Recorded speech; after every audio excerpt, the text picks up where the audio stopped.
మా గార్డెన్లో కొత్తిమీర, పుదీనా, పాలకూర హార్వెస్ట్ చేయడానికి గార్డెన్లోకి వచ్చాను. కొత్తిమీర ప్రతి వారం ఖచ్చితంగా హార్వెస్ట్ అనేది ఒక టబ్లో ఉంటుందన్నమాట రెడీగా. అది ఆ వారానికి సరిపోతుంది. అదేవిధంగా పుదీనా ఎనీ టైం పచ్చడి చేసుకున్నా కూడా అయిపోనంత పుదీనా వస్తూనే ఉంటుంది. అదేవిధంగా పాలకూర మరీ అంత హెవీగా ఏం రాదు, కానీ మా ఇంటికి సరిపడా వస్తుంది. మన ఛానల్లో దాదాపుగా ప్రతి ఒక్కటి కూడా అన్నీ హార్వెస్ట్ వీడియోలే ఉంటున్నాయి. అంతేకాకుండా ఈ టమాటాలు అయితే చెర్రీ టమాటాలు విపరీతంగా వస్తున్నాయి అన్నమాట. ఇది టమాటాలు పండే సీజన్ కాబట్టి అలా వస్తున్నాయా, లేదంటే సమ్మర్లో కూడా అలా వస్తే ఎంత బాగుండని అనిపిస్తుంటుంది.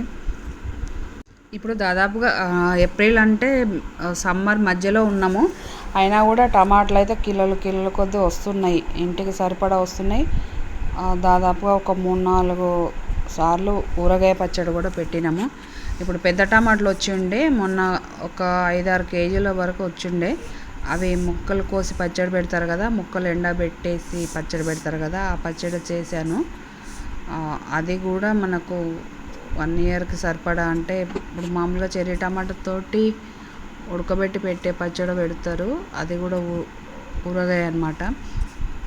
ప్లస్ ఇప్పుడు ముక్కల పచ్చడి కూడా పెట్టాను. 1 ఇయర్కి సరిపడా అయితే పచ్చడి వచ్చింది. ఇంటికి సరిపడా ఊరగాయ అంటే టమాటాలు ఎనీ టైం మనకు మార్కెట్ నుంచి ఒక్క రోజు కూడా కొనే అవసరం లేకుండా గడిచిపోయింది.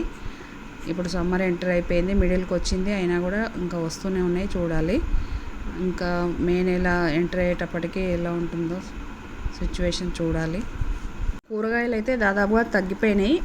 బెండకాయలు, గోరుచిక్కుడు, సొరకాయ ఇవైతే తగ్గినాయి. బీరకాయలు అయితే వస్తున్నాయి, ప్లస్ దొండకాయలు చాలానే వస్తున్నాయి. ఆకుకూరలు అయితే నాన్ స్టాప్ వస్తూనే ఉన్నాయి. తోటకూర, పాలకూర, చుక్కకూర, తెల్ల గల్జేరు కూర, పొనగంటి కూర, బచ్చల కూర, కొత్తిమీర, పుదీనా, మెంతి కూర, ఇవి కూడా ములక్కాయలు, గుత్తి వంకాయ, పొడుగు వంకాయ, మొక్కజొన్న కంకులు కూడా వస్తున్నాయి నాన్ స్టాప్గా. ఇప్పుడిప్పుడే మల్లెపూలు పూయడం స్టార్ట్ అయినాయి, విరజాజి పూలు కూడా స్టార్ట్ అయినాయి. ఇంకా పసుపు మొక్కలు పెట్టాను, మొలకలు రాలేదు. శామగడ్డ దుంపలు కూడా పెట్టాను, అవి మొలకలు స్టార్ట్ అయినాయి. ఇప్పటి వరకు అయితే ఈ సమ్మర్లో మాకు రెగ్యులర్గా వచ్చే పంటలు ఇవి మాత్రం వస్తున్నాయి అన్నమాట. జూన్ ఎప్పుడెప్పుడు వస్తుందా అని వెయిట్ చేస్తున్నా. ఎందుకంటే జూన్ వచ్చింది అంటే వర్షాలు స్టార్ట్ అవుతాయి కదా. వర్షాలు స్టార్ట్ అయినాయి అంటే మనకి ఇంకా పంటల పంటే అన్నమాట. ప్రతి ఒక్కటి కూడా అప్పుడు సీడ్స్ పెట్టుకోవచ్చు. ప్రతి ఒక్కటి ఈ సంవత్సరం అయితే ప్రతి ఒక్కటి కూడా పెంచడానికి ట్రై చేస్తాను. అది ఏంటంటే ముఖ్యానికి మన దగ్గర లేనివి సొరకాయ గింజలు లేవు, గోచిక్కుడు గింజలు లేవు, అవి పర్టికులర్గా తీసుకురావాలి.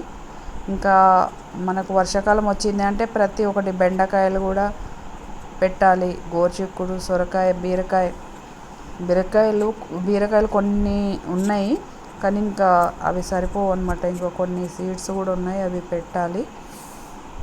మిగతా మొక్కలన్నీ కూడా వర్షాలు పడ్డాయి అంటే విపరీతంగా కాపుకొచ్చేస్తాయి కదా. ఇంకా మనకు కూరగాయలు హార్వెస్ట్ చేసినా కూడా అయిపోనంత వస్తూ ఉంటాయి. అంతేకాకుండా గార్డెన్లోకి వస్తే చాలా గ్రీన్గా కనబడుతూ ఉంటాయి, చూడడానికి చాలా అందంగా కనపడుతుంది గార్డెన్. నేనైతే జూన్ కోసం వెయిటింగ్ అన్నమాట. ఇప్పటి వరకు అయితే డైలీ వాటర్ పెడుతున్నాము.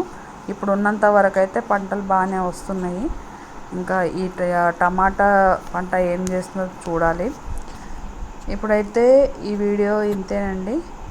ఈ వీడియో కనుక మీకు నచ్చినట్లయితే లైక్ చేయండి, మీ ఫ్రెండ్స్కి షేర్ చేయండి.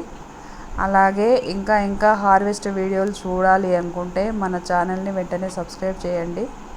పక్కనే ఉన్న బెల్ ఐకాన్ని ప్రెస్ చేయండి. నేను పెట్టే ప్రతి ఒక్క వీడియో కూడా మీకు నోటిఫికేషన్లో వస్తుంది. దానివల్ల ఇంకా మొక్కల గురించి మీకు టిప్స్ కావాలన్నా కానీ, ఇంకా ఏ మొక్క ఎలా పెంచాలి అనేవి తెలుసుకోవాలి అంటే మన ఛానల్లో 210 వీడియోలు ఉన్నాయి. ఒకసారి ముందు వీడియోలన్నీ చూడండి. Thank you, bye.